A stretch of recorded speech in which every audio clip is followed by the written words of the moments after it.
Baik, bismillahirrahmanirrahim. Assalamualaikum warahmatullahi wabarakatuh. Waalaikumsalam warahmatullahi wabarakatuh. Baik, bismillahirrahmanirrahim. Puji dan syukur kehadirat Allah SWT. Pagi ini kita berkumpul secara virtual untuk melaksanakan kuliah pakar untuk materi ketiga pada blok Eden Tulus ini. Sebelumnya saya akan menjelaskan dulu deskripsi mata kuliah ya adik-adik.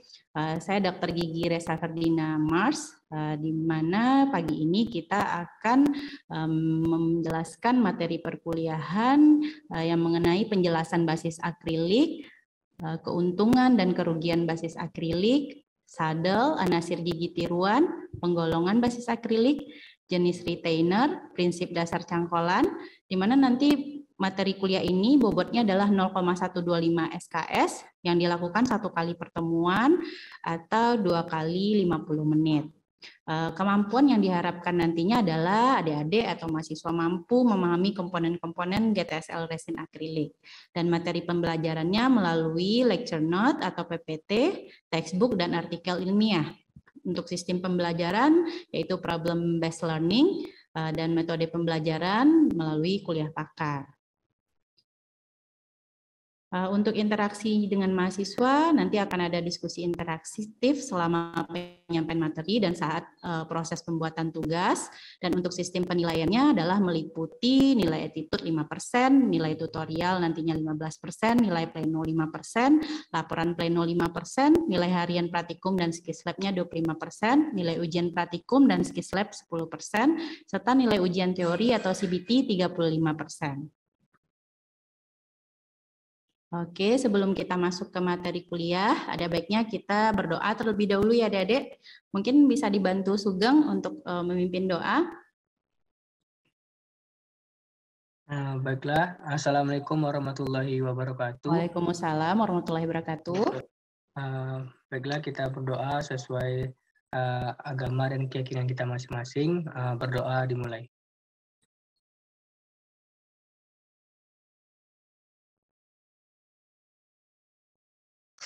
Amin. Berdoa selesai. Baik, terima kasih Sugeng. Kita masuk ke materi kuliahnya ya adik-adik. Di sini materi kita adalah komponen gigi tiruan sebagian lepasan atau GTSL resin akrilik. Untuk komponen-komponen GTSL resin akrilik bisa dilihat pada gambar adik-adik, ada penahan langsung yang bisa disebut dengan direct retainer, ada penahan tidak langsung di sini, terlihat ya perluasan basis forkelungnya ya. Di sini bisa berfungsi sebagai penahan tidak langsung. Kalau penahan langsung tadi bisa dilihat ini adalah cangkolannya ya adik-adik. Dan ada plat atau basis dari bahan akrilik tentunya. Dan ini ada anasir gigi sebagai pengganti kehilangan gigi nantinya. Oke, untuk penahan atau retainer itu merupakan bagian dari GTSL yang berfungsi memberikan retensi sehingga menahan protesa atau gigi tiruan tetap pada tempatnya. Jadi adik-adik mungkin sudah tahu juga ya definisi retensi adalah kemampuan gigi tiruan itu menahan gerakan secara vertikal. Tentunya ini merupakan kemampuan dari gigi tiruan untuk menahan daya pelepasan ke arah oklusal juga, yaitu daya gravitasi. Dan untuk retensi ini bisa kita lihat pada saat gigi tiruan sebagian lepasannya statis atau tidak berfungsi ya adik-adik. Jadi saat dipasangkan saja apakah GTSL-nya terlepas atau jatuh gitu ya. Jadi di sini kita melihat adanya retensi pada GTSL. Oke, untuk retainer itu seperti pada gambar di awal ada 2 jenis, yaitu direct retainer, yaitu penahan langsung, di mana adalah penahan yang berkontak langsung dengan permukaan gigi penyangga, yaitu berupa cengkram atau kaitan presisi. Tadi sudah ada di gambar ya di awal. Dan untuk jenis yang kedua adalah indirect retainer, yaitu penahan tidak langsung, yang mana fungsinya adalah melawan gaya yang cenderung melepaskan protesa atau gigi tiruan ke arah oklusal ya, baik rahang atas maupun rahang bawah, sehingga di sini penambahan oklusal rest ataupun perluasan basis setinggi singulum seperti kita lihat pada perluasan basis tadi ya, forkelung tadi, itu bisa memberikan efek penahan tidak langsung nantinya pada GTSL kita. Oke, di sini bisa ada lihat yaitu direct retainer. Direct retainer tadi penahan langsung atau tidak langsung ya? Penahan langsung, Dok. Oke, penahan langsung bisa dilihat ya, berkontak langsung dengan giginya. Jadi di sini terlihat ada direct retainer pada gigi penyangga, yaitu gigi posterior ya, pada gambar, yaitu pada gigi premolar dan gigi molar. Di sini terlihat lengan retentif, itu terletak di permukaan bukal. Ya, jadi ini untuk penahan langsung yang tipenya 3 jari cangkolannya. Jadi ada lengan retentif di bukal. Kelihatan kursor saya, Adik-adik? Kelihatan? Oke. Terus juga ada res di oklusal, maka disebut dengan oklusal res. Dan di sini ada lengan resiprokal di bagian lingual, karena ini rahang bawah ya, ataupun di bagian palatal pada rahang atas. Jadi ini gambar lengkap dari 3 cangkolan tadi ya, cangkolan 3 jari tadi. Ada lengan retentif di bukal, ada oklusal res di oklusal, dan ada lengan resiprokal pada lingual ataupun palatal. Oke, bagaimana prinsip dari desain cengkram ini? Jadi dia harus didesain berdasarkan pemeluk, karena di bagian lengan retentif tadi ada bagian yang memeluk ya, memeluk lingkaran terbesar tadi, terus ada pengimbang pada resiprokal tadi, ada retensi yang juga difungsikan pada lengan retentif tadi, serta memberikan dukungan, stabilitas, dan sifatnya harus pasif, berbeda dengan sifat cangkolan atau adik-adik pernah udah dapat materi orto ya? Sudah membuat lengan cengkram orto? Sudah, beda dengan orto. Kalau orto itu aktif. Kalau pada cengkram di gigi tiruan itu sifatnya pasif. Jadi jangan sampai cengkram kita bisa menggerakkan gigi nantinya. Ya. Dan untuk ukuran dan jenis klamer atau kawat yang digunakan itu adalah yang diameter 0,7 mm untuk gigi anterior dan 0,8 mm untuk gigi posterior. Jadi cangkolan ini juga bisa untuk anterior ya. Terus kita masuk ke berikutnya, yaitu syarat cengkram. Di sini syarat cengkram itu harus kuat tentunya ya, karena dia akan dilepas dan dipasang lagi oleh pasien. Permukaannya harus licin dan mengkilat, tidak boleh berkarat, tidak memberikan rasa pada pasiennya, tidak boleh menekan tadi, yaitu sifatnya harus pasif ya, ujungnya tidak tajam dan tidak ada lekukan bekas tangnya. Dan tidak mengganggu oklusi tentunya, apalagi oklusal res tadi ya. Terus bagian retensi dalam basis akrilik juga harus dibengkokkan ya untuk memberikan retensi. Jadi pada kakinya itu, kelihatan ya pada gambar ini, kan ada kaki dari cangkolannya ya. Nah itu harus memberikan retensi, jadi dibengkokkan sedikit. Jadi jangan lurus aja kakinya. Di sini juga kita bahas satu persatu. Direct retainer ini tadi kita sudah bahas ya, ada lengan retentif di permukaan mana tadi? Di permukaan bukal, Dok. Betul. Kalau oklusal res, Irfan? Di oklusalnya, Dok. Oke, resiprokal Amira? Di permukaan mana? Atau Intan, resiprokal di permukaan mana? Bukal atau lingual? Di lingual tadi. Oke, betul sekali ya, Dede. Jadi untuk lengan retentif ini ujungnya harus berada di bawah garis survei. Kita sudah dapat materinya ya, kalau garis survei itu menandai permukaan terbesar, kontur terbesar dari giginya ya, baik gigi anterior maupun posterior. Makanya pada gigi anterior yang bisa ditempatkan cengkram hanya pada gigi caninus, karena itu yang punya cembungan atau permukaan terbesar ya di permukaan labialnya. Jadi di sini ujungnya harus berada di bawah garis survei atau pada daerah undercut, dan untuk oklusal res itu tidak di semua sepanjang oklusal Adik-adik, hanya di sepertiga permukaan oklusalnya saja, baik di mesial ataupun di distal nantinya. Dan lengan resiprokal itu keseluruhannya berada pada non undercut atau boleh tepat di garis survei ya, berbeda kalau yang retentif tadi di bawah garis survei, kalau yang resiprokal sejajar tepat pada garis survei. Oke, ini gambar atau desain klamer 2 jari. Jadi kalau yang 2 jari hanya ada lengan retentif dan resiprokal saja, Adik-adik. Berbeda dengan 3 jari tadi, ada tambahan oklusal res ya. Nah, kalau satu jari itu biasanya pada gigi anterior, bisa juga pada gigi posterior. Ini terlihat ya pada gigi anterior. Di sini bisa disebut dengan half Jackson kalau untuk pada gigi molar, dan clamer caninus pada gigi caninus ya. Yang satu jari hanya lengan retentif saja. Jadi lengan retentif ini dibuat sedemikian rupa sehingga sepertiga terminalnya fleksibel dan terletak di bawah garis survei. Dan bagian tengah semi fleksibel serta bagian pangkalnya sifatnya harus kaku ya. Jadi yang ini ujungnya fleksibel berada di bawah garis survei. Terus juga ini bracing ya. Terus yang bagian ini yang paling kaku yaitu support ya. Fungsi utama dari lengan retentif ini adalah melawan pergerakan gigi tiruan ke arah vertikal atau ke arah oklusal. Dan ini diperoleh melalui ujung lengannya yang berada di bawah garis survei ini, Adik-adik. Kelihatan ya? Ini yang tanda pensil, itu adalah garis survei yang di ujungnya berada di bawahnya.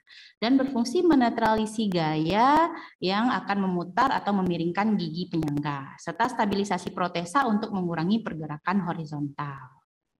Oke, ini adalah outline pembuatan cangkolan ya, terlihat pada gambar yang sisi kiri kita ini ya. Jadi untuk membuat cangkolan kita bagi 4 kuadran ya. Kuadran 1 itu berada di atas garis survei. Terlihat ya Adik-adik, di atas garis survei, dan kuadran 3 dan 4 di bawah garis survei ya.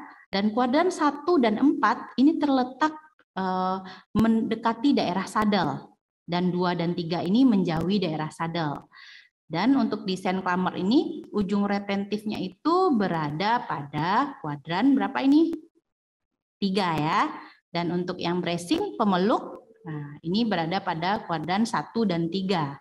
Ya, Dedek terlihat di sini, dan ini kalau resiprokal hanya pada kuadran 1 dan 2. Karena tadi berada pada garis survei. Jadi nggak masuk dia ke kuadran 3 dan 4. Seperti itu ya. Oke, terus untuk lengan pengimbang atau resiprokal bagaimana? Ini ditempatkan pada daerah non-undercut atau tepat di garis survei. Terlihat pada gambar ya, ini di permukaan terbesar dari giginya, posisi dari lengan resiprokal. Dan semua bagiannya kaku. Kalau yang lengan retentif tadi ada bagian yang fleksibel ya. Terus untuk fungsi utamanya apa? Sebagai pengimbang tentunya, dan membantu fungsi penahan tidak langsung apabila ditempatkan di anterior ataupun posterior. Membantu retensi walaupun terbatas dan membantu dukungan protesa. Terus ini adalah desainnya, di mana terlihat ya pada gambar A ini lengan retentif. Di sini R artinya adalah kaku atau rigid. Kalau S berarti setengah kaku, yang ini yang F fleksibel. Jadi yang fleksibel pada lengan retentif adalah ujungnya. Ya, karena ujungnya akan melewati lingkaran terbesar, makanya harus fleksibel. Sedangkan bracing setengah kaku ya. Ini fungsinya memeluk. Kalau yang support itu kaku karena dekat dengan kakinya ya. Berbeda dengan lengan resiprokal pada gambar B. Ini R semuanya, rigid, jadi kaku, nggak ada yang fleksibel. Dia cuma berfungsi sebagai pengimbang dari lengan retentif tadi. Paham sampai di sini? Oke, kita lanjut ya. Untuk keuntungan cengkram kawat apa sih dibandingkan dengan cengkram tuang logam ya? Karena kan kerangka GTSL ada yang kerangka logam. Yaitu dia lebih lentur, retensinya bisa disesuaikan dengan kebutuhan karena ada bagian yang fleksibel tadi, adik bisa sesuaikan menggunakan tang ya, menyesuaikan posisinya. Terus penutupan permukaan giginya juga lebih minimal, kan cuma 0,8 mili tadi ya, kecil ya, tidak sampai 1 mm, dan estetisnya tentu lebih bagus, dan indikasi pemakaiannya bisa untuk lengan retentif yang lebih luas, serta pembuatannya mudah. Adik-adik bisa bikin sendiri kan, selama ini mungkin sudah pernah membuat cangkolan ya. Terus kerugiannya apa? Mudah distorsi, karena tadi ya dia ada bagian yang fleksibel, mudah patah ya kalau nggak hati-hati ya pasiennya menggunakan, kelenturannya dan tidak dipreparasinya sandar oklusal, pastinya bisa membuat dukungannya yang memberikan dukungan yang memuaskan ya, kurang ya. Terus lengan kawat yang lentur kurang mampu menahan gaya horizontal ataupun lateral nantinya. Oke, untuk plat atau basis ini terlihat ya, basis gigi tiruan dari akrilik. Jadi ini adalah bagian yang menutupi semua mukosa mulut pasien atau dukungan mukosanya baik di palatum, bisa juga ada perluasan ke labial misalnya ataupun ke bukal, dan tentunya ke lingual ya. Terus ini bagian basis itu apa saja? Jadi adik-adik permukaan basis itu ada dua. Kalau yang terlihat pada gambar, kira-kira ini yang permukaan anatomis atau yang polis ya? Kalau yang saya lihat, Polis, Dok. betul sekali. Karena terlihat ya adik-adik, ini permukaannya licin, mengkilat ya, terlihat halus karena ini akan berkontak dengan mukosa pipi ataupun bibir kita atau pasien maksudnya. Jadi harus nyaman, harus benar-benar halus permukaannya ya. Dan untuk permukaan anatomis ya dibaliknya yang berkontak dengan mukosa pasien ya. Nah, terus apa sih fungsi basis? Ya, tentunya meneruskan beban kunyah ke mukosa dan alveolar di bawahnya, memberikan retensi pada protesa, tempat melekatnya cengkram tentunya, atau diistilahkan sebagai mayor konektor, mungkin ya adik-adik pernah kenal dari kerangka logam, terus menggantikan jaringan yang hilang, serta memberikan dukungan pada bibir dan pipi, sehingga juga memberikan estetis tentunya. Syarat basis apa? Basis itu harus bisa beradaptasi dengan model, bebas gelembung udara, stabil, terus juga harus kuat, dimensinya stabil, mudah dilepas karena ini GTSL ya, halus dan tepinya membulat serta merefleksikan kontur dan dimensi dari model kerja. Untuk macam-macam basis ada dua. Yang pertama adalah base plate sementara atau basis sementara atau temporer. Basis ini dipakai selama pembuatan GTSL, kemudian nanti kalau kita mau lakukan processing, itu diganti dengan basis yang baru. Jadi yang basis sementaranya dikeluarkan dari kuvetnya. Jadi kita melakukan processingnya dengan murni semua bahan baru ya, bahan head curing akrilik. Jadi bahannya bisa dari resin akrilik yang self curing, kalau yang sementara ini ada yang dengan bahan selak, ada yang reinforced selak, ataupun menggunakan malam merah yang nanti akan kita gunakan saat praktikum ya adik-adik. Dan untuk basis permanen itu dipakai mulai dari awal pembuatan GTSL sampai jadi GTSL permanennya itu kita menggunakan basis tersebut. Jadi dari awal basis sementara ini bahannya sudah hot curing akrilik. Beda dengan tadi kan heat curing ya, soft curing ya.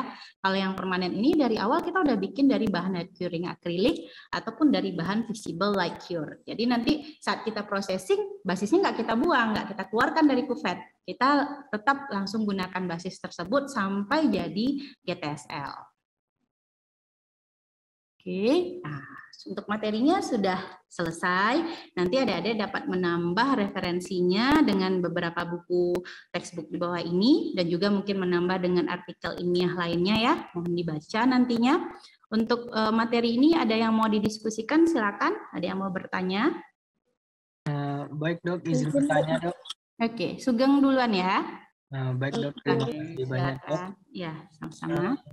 Dok, izin bertanya dok dari materi yang telah dokter sampaikan.